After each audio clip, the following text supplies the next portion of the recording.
This ain't a long time, this ain't a long time, this not baby full time. This ain't a long time, this ain't a long time, this not baby full time. This ain't a long time, this ain't a long time, this not baby full time. Long time got them long logy, now you got them bungalow. Long time got them long logy, now you got them bungalow. This ain't a long time, this ain't a long time, this not baby full time. This ain't a long time, this ain't a long time, this not baby full time. Long time got them dirty dam, now you got them concrete road. Long time got them dirty dam, now you got them concrete road. Long time got them dirty dam, now you got them concrete road. Long time got them dirty dam, now you got them concrete road. This ain't a long time, this ain't a long time, this not baby full time. This ain't a long time, this ain't a long time, this not baby full time. Long time got them jug lamp, now you got them electric light. Long time got them jug lamp, now you got them electric light. This ain't a long time, this ain't a long time, this not baby full time. This ain't a long time, this ain't a long time, this not baby full time. Long time got them broad bottom, now you got them tight straight. Long time got them broad bottom, now you got them tight straight. Long time got them broad bottom, now you got them tight straight. Long time got them broad bottom, now you got them tight straight. This ain't a long time, this ain't a long time, this not baby full time. This ain't a long time, this ain't a long time, this not baby full time. Long time got them broad churia, now you got them bamboo jai. Long time got them broad churia, now you got them bamboo jai. Long time got them broad churia, now you got them bamboo jai. Long time got them broad churia, now you got them bamboo jai. This ain't a long time, this ain't a long time, this not baby full time. This ain't a long time, this ain't a long time, this not baby full time. Long time full and bucket water, now you got them overhead. Long time full and bucket water, now you got them overhead. Long time full and bucket water, now you got them overhead. Long time full and bucket water, now you got them overhead. This ain't a long time, this ain't a long time, this not baby full time. This ain't a long time, this ain't a long time, this not baby full time. This ain't a long time, this ain't a long time, this not baby full time. This ain't a long time, this ain't a long time, this not baby full time. Long time got them old man, now you got them young guy. Long time got the old man, now you got them young guy. This ain't a long time, this ain't a long time, this not baby full time. This ain't a long time, this ain't a long time, this not baby full time. This ain't a long time, this ain't a long time, this not baby full time. This ain't a long time, this ain't a long time, this not baby full time. Long Good evening, everyone. Welcome once again to the Dinesh Prashad Show. I'm host for tonight, Dinesh Prashad, Geographical Member of Parliament for East Berbice Quarantine, Region number 6. I am happy to be here with you once again, and it has always been a pleasure to share information as to the development and the new happenings in Region number 6 in Berbice, in Guyana. I must say special thanks to Mark Benchop for affording me every Tuesday night at 8 on 107.1 so that I can bring to you, the people of Berbice, the people of Guyana, the people of Caribbean, the diaspora, and everywhere around the world, the truth, the facts, and as to what is happening in Guyana. Those of you listening via radio, Facebook, or whatever means you're tuning in, please ensure that you do this every day so that you can be updated with what is happening in Guyana. Tonight will be a very special program because I am having a wonderful individual who I have great respect for as a politician and as a woman representing the rights and the fight for many other female in this country and by extension all Guyanese. As a young person growing up, I look to her as a model that our female can emulate and look up to, so that we can be able to have well-rounded people and well-rounded young women in our country. So joining me tonight is no other than the Honorable Miss Kati Hughes, who is a member of parliament, a vibrant member of parliament, former minister, and an advocate for human rights, and most importantly, genuinely working in the cause to move people out of poverty and ensuring that all of us can have access to what we set our mind and our goal onto. Welcome, Honorable MP. Good night. Thank you. Thank you, Dinesh. Thank you for your kind words. It's good to be here. It's always a pleasure. Um, Tonight will be a spicy session because we know that there are a lot of hot things happening in Guyana. Firstly, I must say that discrimination is paramount. COVID discrimination, flood discrimination, um, workers discrimination, flood relief money grant discrimination. So basically, we can say that it has been a lot of discrimination happening in Guyana. So,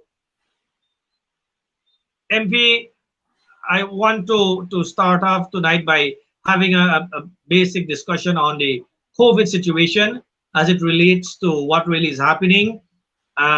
What is the response from the minister? We know that there is no response, basically, no plan. That is why our number keeps going up day after day. And what is your take? Do you have to say on the COVID situation at the moment? Well, Dinesh, the COVID situation is a very unfortunate situation, any part of the world. I think everywhere people and countries and governments are struggling with how to deal with it.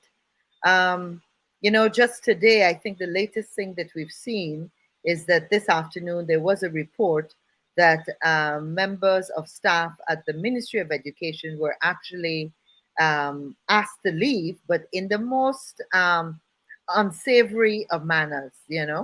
I gather that some member of staff who had been there for over 20 years were 30 actually years, yes. handcuffed and removed from the building. And that's a very, very unfortunate state of affairs to be in. It's even more unfortunate because, as we know, it's the teachers and the staff of that ministry that have done their best.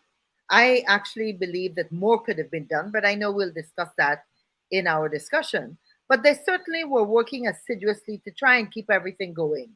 And therefore, the whole issue of mandatory vaccinations and forcing people to take a vaccine, I am disappointed that more time wasn't spent on actually giving people an opportunity to speak to a doctor, more campaigns ensuring and educating people, making them feel better about taking the vaccine. In any place where you force an issue, you're not going to have a good response. And so we are already seeing that here in Guyana.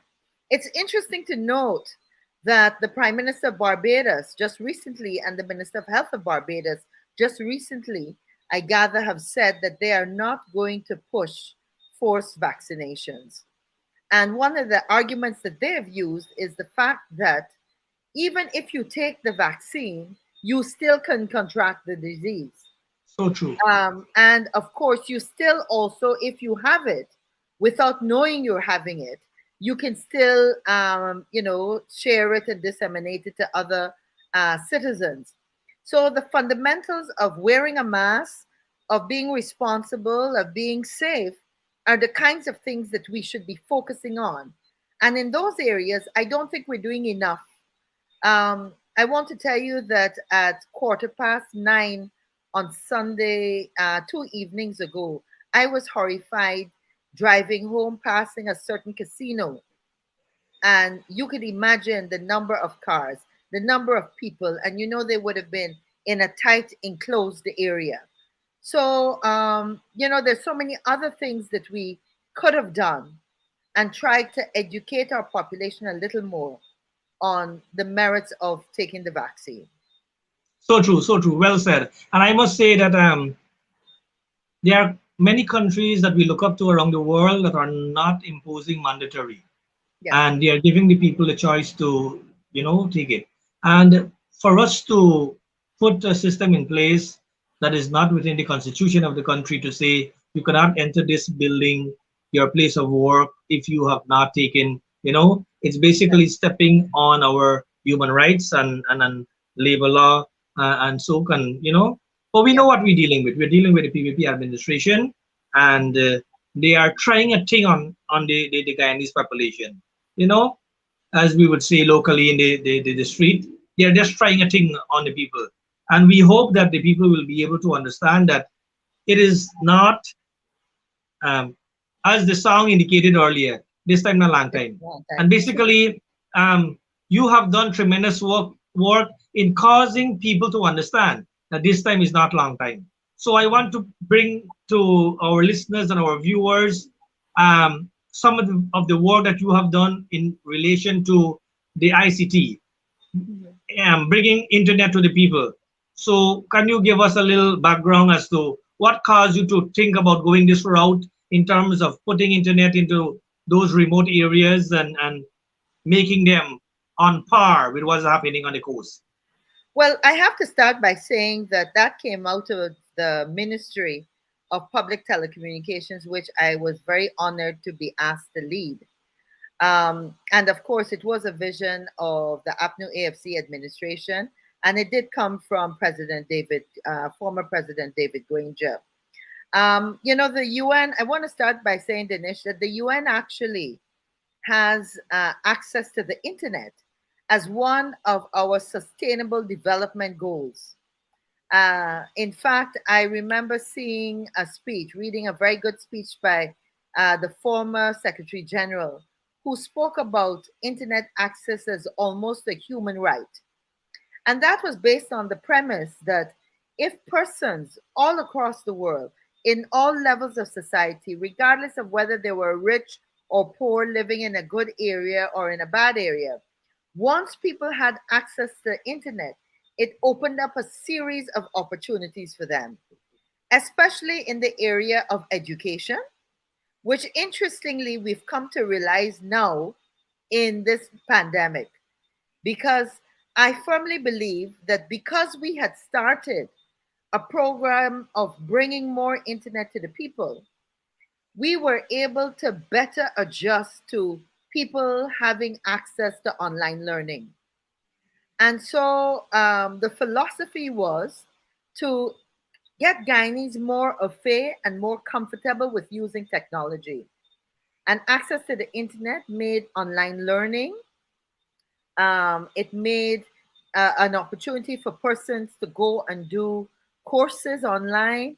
It made opportunities for persons in hinterland areas where there are not enough teachers to still be able to network with a school. In Sure. some of the hinterland and remote areas, you may not have the specialized biology teacher, a physics teacher. And therefore, the thinking was that if you put internet in all the schools, then a child in Lethem that wanted to do physics but didn't have a physics teacher there could join this class at Queen's College. And so I was very, very proud of the fact that we had actually put internet access in over 170 secondary schools and then over 155 primary schools. We also put internet, as you know, in a lot of RDC offices so that the RDC offices could better communicate, excuse me, in a lot of ministries, in the departments of many ministries. If you think of ministries like the Ministry of Health, which has offices throughout the country, and the need maybe to do on the job training with staff, meetings with nurses. We were moving away from the traditional everybody having to come to Georgetown. We'd actually put some beautiful um, VSAT dishes, the little microwave dishes that bring internet to several communities. In the hinterland alone, in a matter of months, I'm proud to say that we had actually put in over 73 internet in hinterland locations. And yes, I'm seeing the picture of Anai. we created these e-government ICT hubs that had free internet and also computers. So citizens, whether you're old, whether you're young, could go to a location. For a businessman who is in Toka, for example, who wants to fill in an application for the GRA or for a passport, all those are things that are now available, and the access to the internet is a key thing.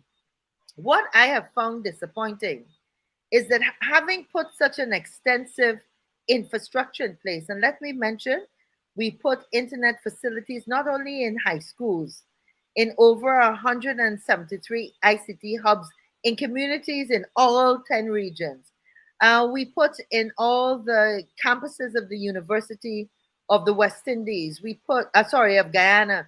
We put in orphanages. We put in so many different places, all the TVEC locations. And it was a way to boost learning. It's very important also for health, because imagine again, in hinterland remote communities where there isn't enough doctors or medics, at least access to the internet gave citizens an opportunity to get involved with telemedicine. And I remember opening um, 3 locations at Oriella, including internet at the health center, and doing a demonstration where we had some of the women in the community being able to speak to a doctor who was located in Linden. And we also spoke to technicians at the time in my former office in Camp Street. So the technology is there. And I think that in this pandemic, this very difficult time, I had hoped to see them expand on that infrastructure. I would like to know that if APNU, AFC, and Kathy Hughes can say we created 173 ICT hubs, I would like them to come by the end of this year and say we created 200 more. It's Exactly. all for the benefit of the people. And that's the attitude we should have, as opposed to what I'm seeing now and the reports I'm getting, which are suggesting that the attitude is, oh Lord, that was an APNU AFC project, throw it by the wayside, we ain't doing that no more. So I've been getting calls from persons. Fairview is a prime example. Fairview is very close to Iraquama, and their internet is no longer in place. So we are saying here that from August 2012 to now, the government has not improved or increased into new areas in terms of ICT hubs and so. Well, not that we have heard of. We haven't seen Okay. any reports in the press. I've been monitoring. There was a report, and I have it right here, where they say that the pandemic delays. Let me just show you that. Pandemic delays Pandemic delay. full rollout of ICT hub ICT. project. But the reality is that that concept, that project, had been in place from 2019. By February of 2020, all the VSAT dishes had been landed in Guyana, and there were several regions that we left in place to get additional use of these VSAT dishes. Um, there was a hinterland poor and remote communities project that was funded by the GRIF Fund that I had the honor to sign off on and to start.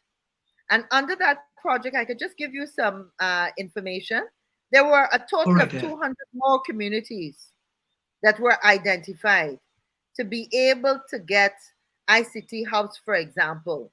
So Region 1 was to get 22, Region 2, 7, Region 3, 7, Region 4, an additional 15, Region 5, 2, Region 6, 4, Region 7, 33, Region 8, 21, Region 9, 52, Region 10, 37.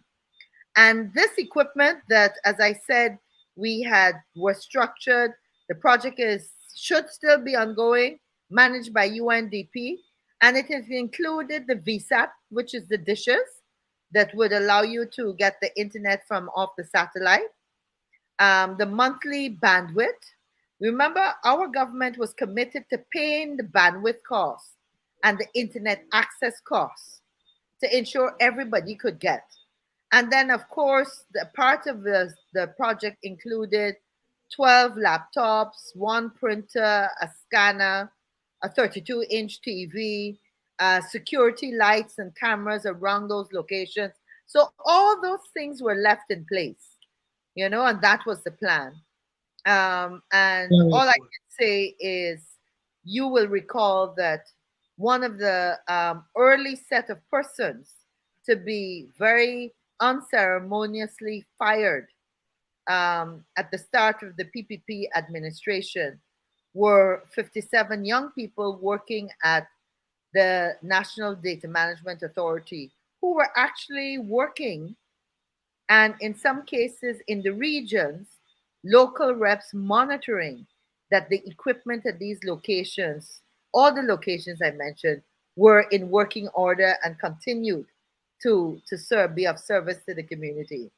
I feel that if we had expanded and if the ones we had set up were being put to good use, then I think more children would be able to learn online, and we could have just had to structure a safe way of them doing it. Whether So in true. So school, true.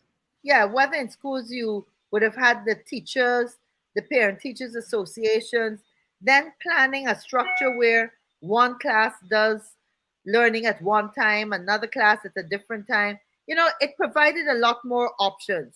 So the infrastructure we put in place put us ahead of the game when unfortunately the pandemic hit Guyana. Well said. I think that that is basically what all government should do. Yeah. You indicated earlier that when a plan A is with this government and a new government comes and they want to move that plan A aside and comes with another one. But when we looking at development for the people, what you had there, that plan, which was basically to fix the system. Mhm. In a nutshell, we can assess the entire situation, that you fix the internet for the people, basically. You cause people to acquire online library, which they have never thought about having. A child in Oriala could have gone to Google and got information Yeah. that, up to par, basically. And it is very sad to see that this new administration is not continuing to push forward in terms of ensuring that all communities, not that we don't have the money is there. Guyana is a very rich country, and we see what is happening with our money these days. And we know that if that money could have been put into good use, then 170 plus secondary school, an entire year we could have gotten 100 more with internet, 100 more primary school, and we could have basically challenged this pandemic by ensuring that all our children, or most of our children, would have been able to acquire learning, education Mhm. through the internet. But as we know, the administration is basically not into ensuring people stay on par with their education and acquire the services that is there for them to acquire. I made mention about Guyana being a rich state. For the past couple days, we have been receiving calls throughout the country as it relates to sharing out of money. Sharing out of money. I can't put it better. Sharing out is basically sharing out of our money, taxpayers' money in To this friends and country, family. to friends and families. We have had a serious flood situation. Many farmers complained. Many farmers went to the NDC and lodged their complaint, give their estimate as to how many amount of losses they experienced. Poultry farmers, livestock, cash crop, rice, and assessment was done. Individuals came around the community, did their assessment, and guess what happens?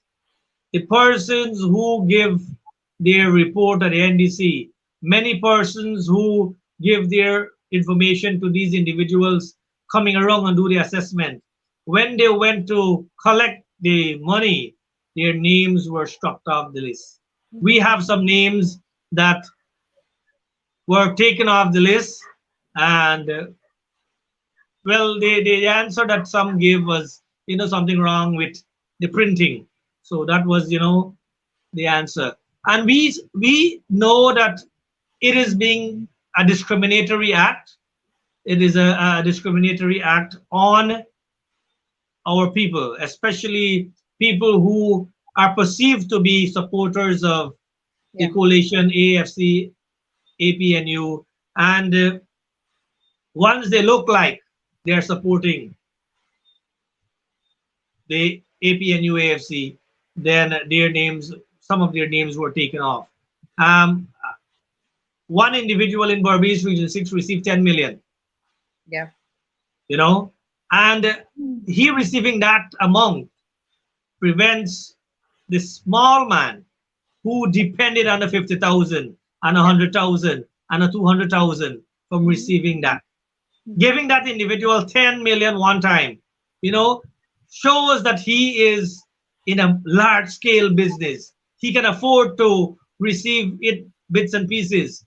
But a man losing all that he had in terms of 150,000 that he invested, and Yeah. you took his name out the list, is Yeah. is blatant discrimination. So I know that you have something to say about that. What would you like Well, to share with you know, us? Dinesh, this is a very unfortunate time for Guyana. I think our forefathers would have been thankful and grateful for the wonderful gift we got. And that gift I want to refer to is the gift of another resource in terms of oil and the revenues from that really could build a better Guyana for everyone. But we have to be saddened because since August 2nd of last year, we've gotten a clear indication that those funds are not going to be used for all Guyanese. And therefore, you have to wonder after having problems with the COVID cash grant, because of course we know thousands of people said they didn't receive the COVID cash Pink grant. slip. They The were pink given a pink slip, slip. the whole thing with the pink slip, and then who didn't get a pink slip. And we have reports of persons going into sharing out money in some streets and deliberately missing some persons. Some of the persons that were missed, unfortunately, were of a specific ethnic persuasion, and in some cases, were persons that were perceived to be supporters of the APNU or AFC. So, we are treading a dangerous ground with a country that has a history of racial strife that from as far back as when I was born in the 60s, and I've had my parents and aunts and uncles of all races tell us about the difficulties of that time. And I would have thought that 50 years later, that we wouldn't have had a generation such as mine and the next younger generation growing up with those same kinds of concerns and seeing the intolerance and seeing what is appears to be racially and economically motivated, politically motivated injustices. And why it's bad is because how can we build a cohesive society? Look at a time when Guyana should be running a million miles an hour and all citizens excited about the future and what business they're getting into to support this oil industry. What have we been doing for the last 9 months? Arguing and fussing. And so there were problems with the COVID cash grant. We were not able to sort it because, as I like to say, I'm still waiting to see some announcements that say anybody that didn't get their COVID money, come to the Ministry of Health or come to this location, come wherever, come to the stadium at a certain day, a certain time, and we will correct the injustice. That has not happened. And we've gone on to do the same thing with the flood relief now. And so on social media in the last 2 days, we've seen lots of individuals in Region 5 and Region 6 that have said, I didn't get, or I know this man that got $1 million never planted rice, or this person didn't, have whatever. And yet, you and I know in the outreach that we have done to those communities that there have been persons that have lost chickens, 100 chickens, and can't move ahead unless that woman gets the funds to raise the level of her pens and to buy more chicks to get started again. And it's those kinds of ordinary Guyanese that have once again been locked out. In the US, I just came back from a visit, a family wedding in the US. In the US, it doesn't matter whether you are Republican or Democrat. When a Republican administration is in, you don't hear about all the Democrats in the country being fired from their various positions. You don't even hear that in Barbados. Small Barbados, the government changes. Everybody's still exactly the same. I am proud of the fact that in 2015, when the APNU AFC came into government, we didn't go around firing people. There are not 1,000 people that could say we threw them on the breadline. The political appointees, as is the normal, were asked to leave or resign. Those groups of people don't come up to 100. So all we're doing is making a situation worse. And it's just a matter of time. Unfortunately, I worry we will see the results. We will see the results. Thank you very much. Thank you very much. That was well said. And information coming in now. Some individuals are indicating that they have been supporting the PPP as well, and they too are being discriminated against. Yeah. So basically, it is going everywhere. The discrimination is going everywhere. Those that are close to them are receiving it in large quantities, and the poor people who need the money, are continuing to suffer greatly. And we know that. Sorry to interrupt you, but you know what I Yes, wanted to say? What we don't realize sometimes as a people, and that's where countries like Barbados, I think, have a far more cohesive path of development, regardless of who's in power. And what we don't realize in Guyana is that once you have institutions that are independent and laws and regulations that guarantee that you operate in a certain way, then there's less opportunity for individuals to be victimized. If everybody knows that you just bring your passport or you bring your ID card and you must be 18 years and over, and you come to such a place and you get your $19,000 or you get your 25,000, then everybody knows that's the rule across the board. But then when you start to say, well, it's for every household, but then no, if you got one household upstairs and you got another household downstairs, well, we ain't quite sure. And so some households upstairs get and some don't get. It gives leeway for the system to be abused.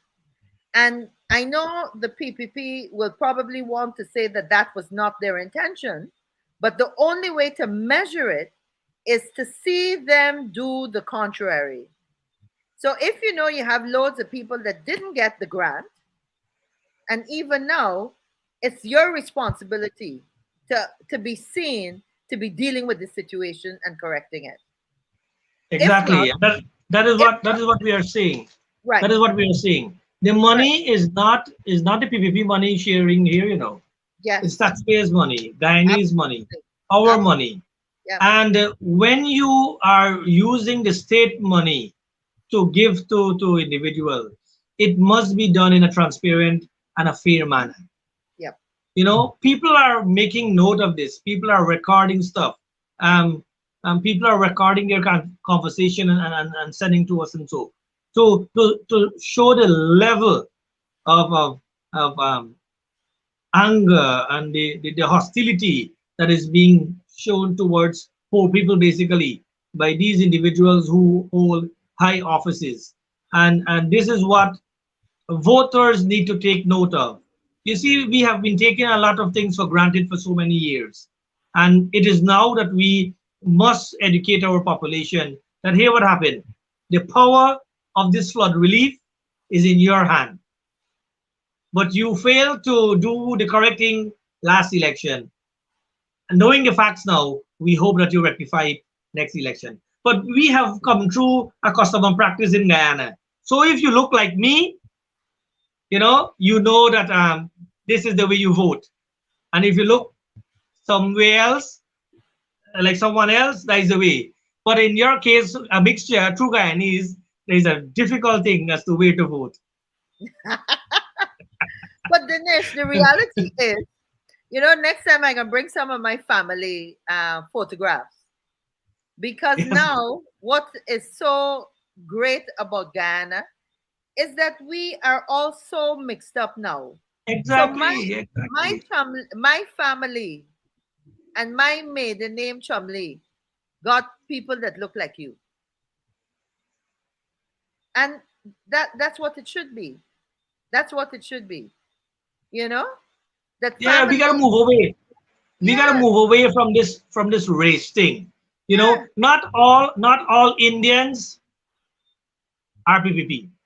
I have been exactly, saying this all along. Not all exactly. Africans are And are PNC. PNC. Yeah, We have so many people that are supporting the other party, yes, on a low profile base. And this is what people need to understand, that you have a choice. Not because you hold a green flag or a red flag, you must be discriminated against. No, this is not the way. We yeah. need to be fair with people. So when you are distributing this flood relief, you must be fair. Ensure that the people who deserve it gets it.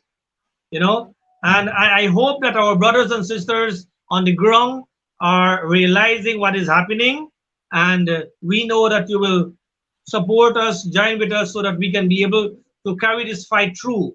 And in doing so, we will be able to apply pressure so that fairness will be given to all Guyanese. Dinesh, um the you floor you is yours. yeah, Anything? Yes. you raise an important point, because the other thing, as you're speaking to our viewers and to Guyanese, one of the things, there are a couple of things that I feel that we have to start really changing the way we look at things, and it's a slow process. But one of the things is that you have to elect people based on what they do, what they've delivered to the people. And I see a lot of talk now about, oh well, you know we didn't get 19,000 education grant, right? But the point that people are missing is that everybody's crying that the public servants haven't gotten an increase for two budgets now, right? But in the last budget of the APNU AFC, the minimum wage went up nearly $20,000. Do people realize that? And that increase was on your salary, not as a one off, but every single month. So Exactly. in the long run, somebody giving you a check for 19,000 is nothing compared to an increase on your salary that you would have been able to take home every month for Every the month. last 2 years when you didn't get anything else.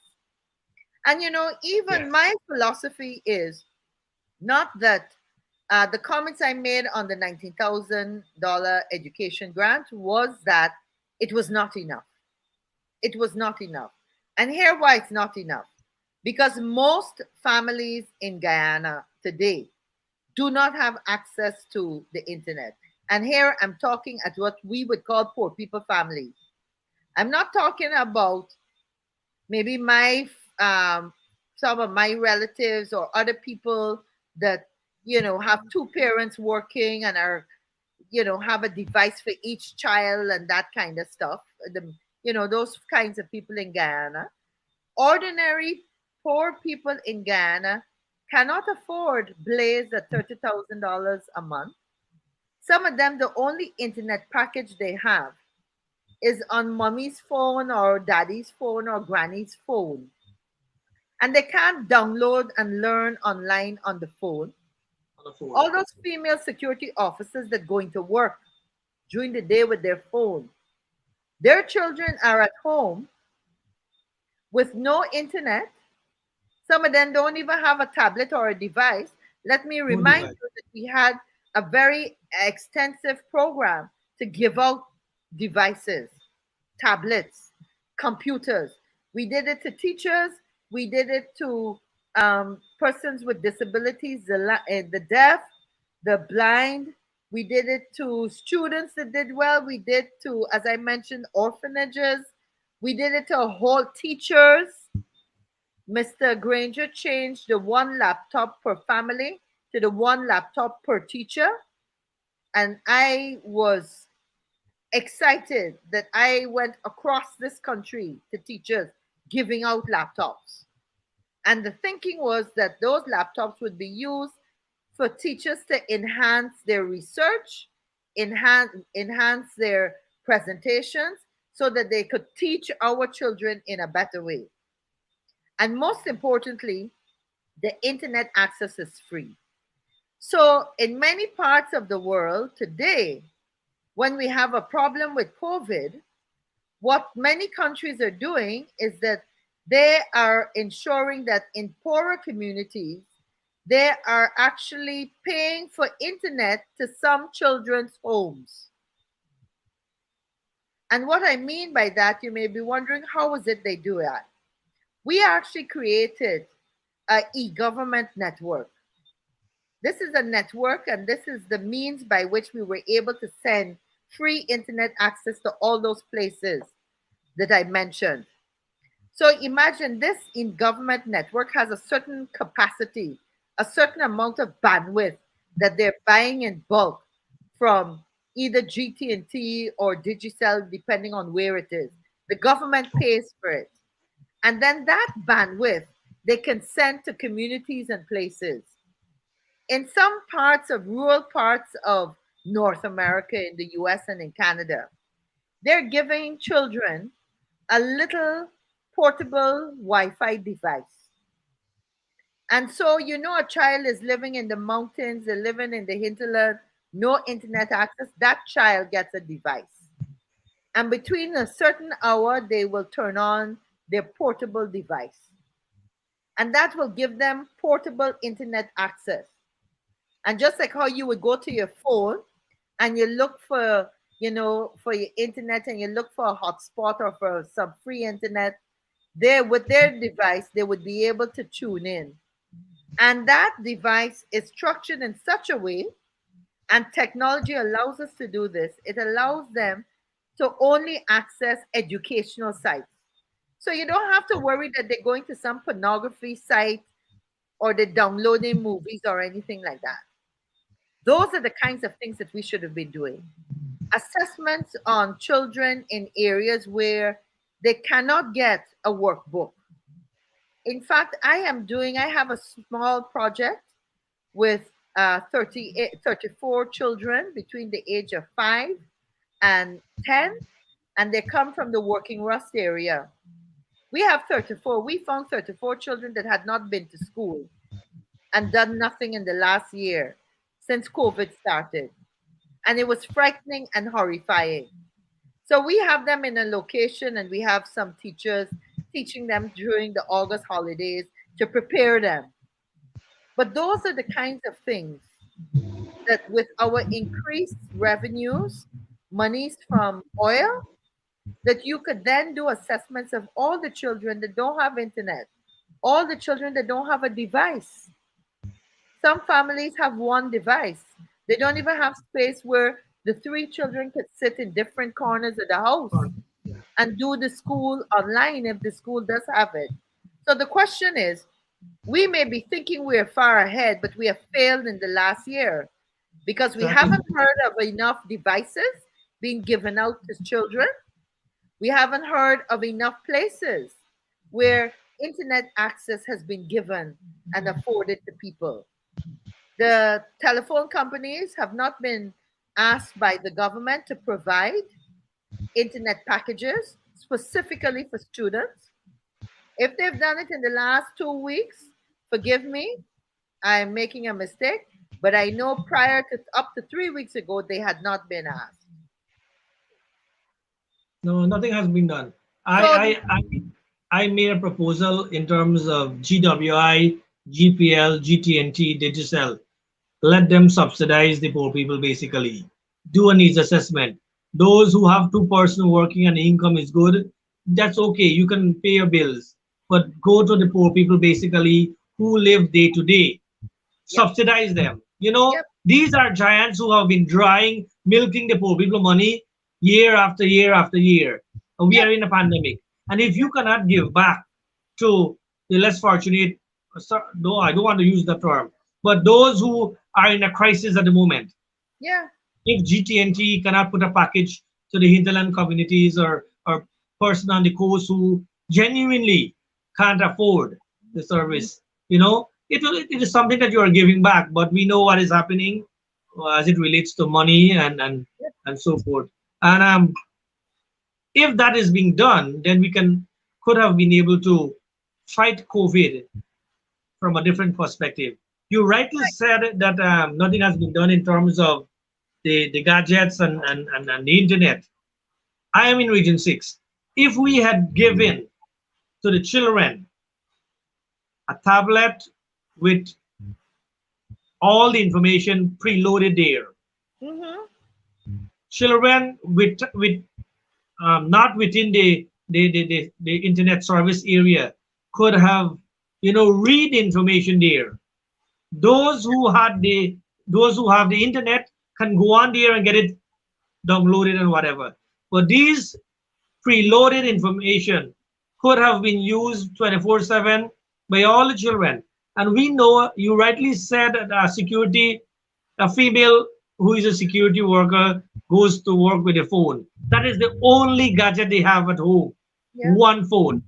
mm-hmm, And we have had some cases where the parents say to the teachers, don't send so much work because it's freezing up my phone. I cannot use exactly, the phone for anything. And exactly, we are speaking about moving technology. I would say, without any regret, we have basically fixed the basic for ICT in Guyana. mm-hmm, If the government had done a continuation from what you have done, yeah, 2015 to 2020, we know that COVID-19 would not have impacted on education the way in which it has done for us to us so far. Um, Dinesh, we had a plan. We had actually, and you would recall me talking about it in my last budget presentation when we were in government, and also on the campaign trail, that we were going to ensure that every single child had either a laptop computer or a really high powered tablet. You know, that's the minimum. And if you look at what's happening right now, I mean, today in the news, we had the Minister of Health talking about the increasing numbers of COVID, and they can't test for the for the variant, but they're preparing because they think it might be here. Huh? And we're planning to open schools on the 6th of September. But today, Jamaica's in day 3 of a no movement at all in the country. Meaning that in Jamaica, for 7 days, all of Jamaica is locked down in their homes, not going anywhere because their numbers have been rising. I mentioned this because we hope we will get control. We hope that we will be able to open schools on the 6th. But as we've seen in the US in the last 6 or so months, you could open schools today and a and week close. later you're hustling to close it down. So the So true. reality is, and then now the UN tonight is talking about some new variant that they're discovering. And so, But the thing is, I want to interject. Um, yeah, are we waiting to to open the six, and then people get infected, God forbid, and then we have to rush to closure. I know, we know that Guyana is not in a situation to deal with that new variant, that Delta or whatever they call it. Yeah. You know, we are struggling with this COVID. You know, people complaining every day, our death tolls going up, numbers increasing, 100 some days, 110, 115 new cases, and we want to expose more. You know, I do not want to talk much about that. That's an entire program by itself. Yeah. But we know that people are sensible. We know that people are sensible in this country, and you must ensure that you protect yourself and protect your family. Also, honorable member, I want to say that the government is trying to clamp down on COVID, mandatory vaccine, and all these things. But they are not saying to us that we will look at the curfew. They are not saying to us that we will stop the extra sporting and socialization Yep. that is Yep. happening with a Yep. few entities. We know what is happening in Georgetown. There are some places that run until late in the morning. Mhm. Yet, this place at A got to shut off at 9:30 or 10. You Mhm. know, the fairness is not there. The same measuring stick is not being used for everybody. You know, who have a little connection can go beyond. You know, we know that crowds are you're not to have crowds, but some individuals in Berbice in Region 6 have big function, big ceremonies, and they're inviting, you know, here, there, and every. So we see basically that there is a breakdown in law and order. People, and the frustration is getting more on our people. People are And getting those, frustrated. yeah, and Dinesh, those points that you made are important points, and those are the things that by now we should have fixed. By now we should make sure. We know that some members of the private sector commission a couple months ago were talking about, Palm Court being open till late and other places, and we've seen the complaints, we've seen it's been in the press. But by now we really should have gotten that under control. A Exactly. system that is If fair we for really everyone. want, if we Yeah, really want to hold Guyana in a safe space, yeah, we would have stick to the curfew, put it a little bit, you know, so yeah, that people can be restricted to an extent.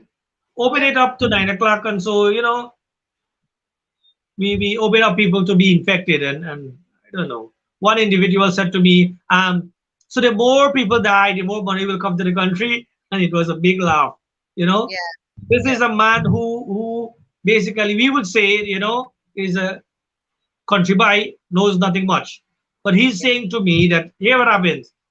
I am saying that, you know, and we laugh it out, but is it that, you know, we are opening up our country so that people can be infected and people can die, and then other things can happen. We hope not. We hope not. Yeah.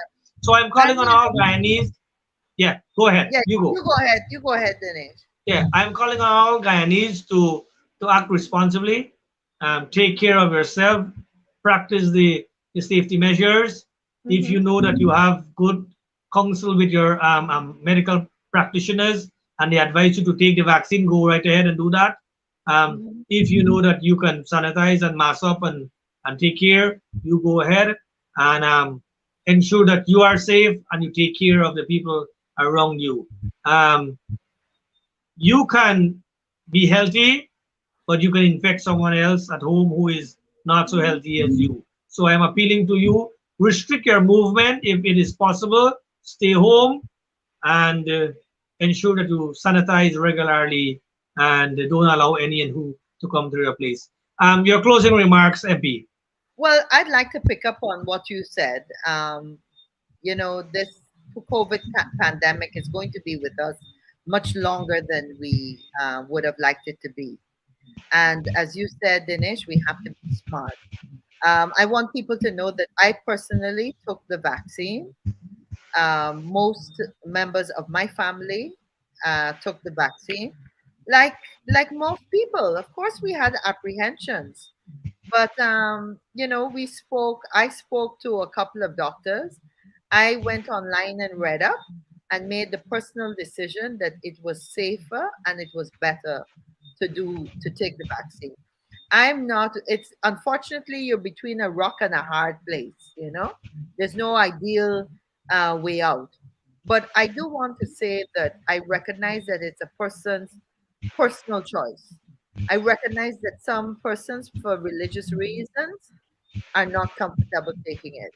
I know that some people have health reasons, but there are a lot of people that don't have either of those, that are not even prepared to wear a mask, that continue to think that COVID is some, some fake that we all talking about. And those are the areas that I would ask you to educate yourself. If the government is not making doctors available to you for you to go and talk, then you find a doctor. Find a cousin, a friend, somebody you know. Ask them to take 5 minutes and chat with them and let them reassure you on what would be the best way for you to go to move forward. But we have to be respectful of not only ourselves, but if you are transmitting the other people around you. And sometimes we think only of ourselves and we're not thinking of the bigger picture. COVID has brought, depending on how you look at it, there's been one small light at the end of this dark COVID tunnel. And that light has been that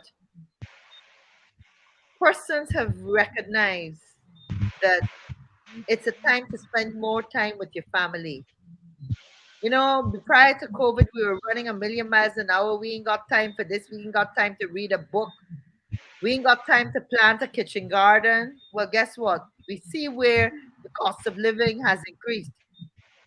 I have a kitchen garden, and I recommend that most people should get some seeds and put some things down because the extra time that you have at home can be family time to spend checking your children's homework, helping them to learn and keep abreast, even if they're not in school.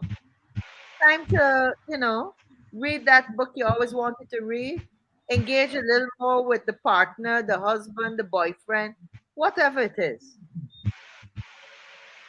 Thank That's you. my recommendation and closing remarks. Thank you very much, the Honorable Katius. MP, it has been a wonderful hour, and I know that our viewers and listeners, 107.1, have enjoyed tonight's program. We know that you will be back again soon so that we Yeah. can be able to good. I overheard a conversation earlier, but I want to say happy anniversary to you and to sir. Enjoy, keep doing all that you have been doing because you look wonderful, and we love you. Enjoy your day and stay safe. Thank So, you. Thank you, thank Dinesh. you. This was So, wonderful. And the feeling viewers, has listeners, coming up straight now, coming up after this program is straight up with Mr. Mark Benchop, 107.1. And please stay tuned. See you next week, Tuesday at 8 p.m. God bless. Stay safe. Thank you. This ain't a long time, this ain't a long time, this not baby.